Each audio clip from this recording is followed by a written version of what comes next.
நண்பர்களுக்கு வணக்கம். இது எங்கள் வீட்டு கொழிஞ்சு மரம். இது ரொம்ப வருடம் கழித்து இப்போ தான் இந்த வருஷம்தான் மழைக்கு நல்ல காப்பு காய்ச்சிருக்கு. பாருங்கள், ரொம்ப அதிகமாக இருக்குது காப்பு எல்லா இடத்துலையுமே. ஒரு அஞ்சு வருஷம் ஆயிடுச்சு. இந்த கொழிஞ்சு பழம் சாப்பிட்டா, கொழிஞ்சு பழம் சாப்பிட்றதுனால சளி, காய்ச்சல், வயிற்று புண்ணு இதெல்லாம் கொஞ்சம் நல்லாயிருக்கும். இது நாட்டு கொழிஞ்சு பழம்.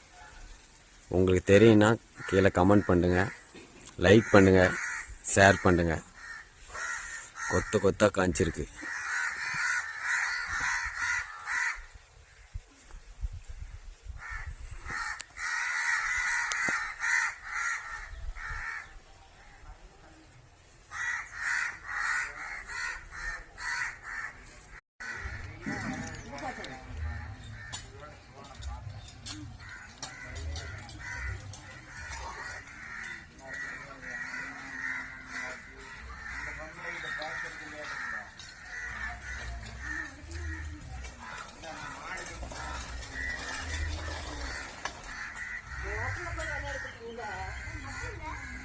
ஒரு மாசத்துக்கு இருக்குதாப்பா.